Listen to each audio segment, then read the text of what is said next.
नमस्कार अमरावती। राज्यातील प्रादेशिक परिवहन अर्थात आरटीओ कार्यालयातील कर्मचाऱ्यांनी आज एक दिवसीय लाक्षणिक संप पुकारलाय। मोटार वाहन विभाग कर्मचारी संघटनेच्या वतीने सेवा प्रवेश नियमांसह विविध प्रलंबित मागण्यांकडे शासनाचे लक्ष वेधण्यासाठी हे आंदोलन करण्यात आलं आहे। यापूर्वी 2 जून रोजी राज्यभरातील आरटीओ कार्यालयांमध्ये 2 तासांचे धरणे व निदर्शने आंदोलन करण्यात आले होते। मात्र त्यानंतरही शासनाकडून कोणतीही ठोस कारवाई न झाल्याचा आरोप संघटनेच्या वतीने करण्यात आलाय। त्यामुळे आंदोलनाच्या पुढल्या टप्प्यात आज 9 जून रोजी राज्यातील सर्व आरटीओ कर्मचाऱ्यांनी एक दिवसीय लाक्षणिक संपात सहभाग नोंदवलाय। जर शासनाने या मागण्यांकडे गांभीर्याने लक्ष दिले नाही तर 16 जूनपासून राज्यभरातील आरटीओ कार्यालयातील कर्मचारी बेमुदत संपावर जाणार असल्याचा इशाराही संघटनेने दिलाय।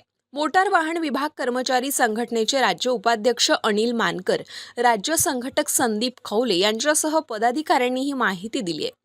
कर्मचाऱ्यांच्या म्हणण्यानुसार प्रलंबित मागण्या अनेक वर्षांपासून प्रलंबित असून त्या तातडीने पूर्ण कराव्यात, अन्यथा आंदोलन अधिक तीव्र करण्याचा इशाराही यावेळी देण्यात आलाय।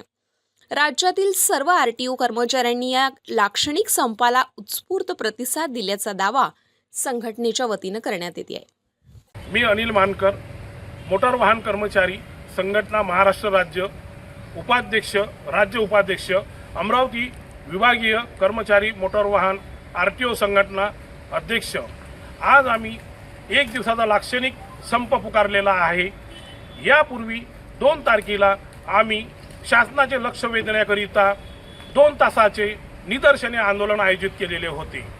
तत्पूर्वी माननीय मंत्री महोदय अमरावतीला आले असता त्यांना आम्ही याची जाणीव करून दिली की सर मंगळवारी 9 तारखेला आम्ही संपावर जाणार आहे, कृपया आमच्या प्रकरणात लक्ष घाला। त्यांनी सद्भावनेने आणि त्यांचं लक्ष आमच्याकडे मानवतेच्या दृष्टिकोनातून असल्याने माननीय परिवहन मंत्री महोदय यांनी या कामी लक्ष घालण्याचं आम्हाला आश्वस्त केलं। त्यानंतरही शासन आमच्याकडे अजिबात लक्ष द्यायला तयार नाही। वेळोवेळी आमच्या मागण्या आहे, आकृतीबंध मंजूर होऊन आज 4 वर्ष झालेला आहे, त्याची अंमलबजावणी का करत नाही, त्याचे सेवा प्रवेश नियम का तयार करत नाही। अरे कुठपर्यंत तुम्ही कर्मचाऱ्यांचा अंत बघताय, त्याचा मराचं वाट बघताय काय? तो रिटायर्ड होत आहे, त्याला त्याचे लाभ मिळवून द्या, त्याला स्वाभिमानानं वरच्या खुर्चीवर जाऊ द्या। आज कनिष्ठ लिपिक म्हणून तो सेवानिवृत्त होत आहे, जनाची नाही तर मनाची तरी वाटायला पाहिजे, आम्हाला वाटायला लागलेली आहे।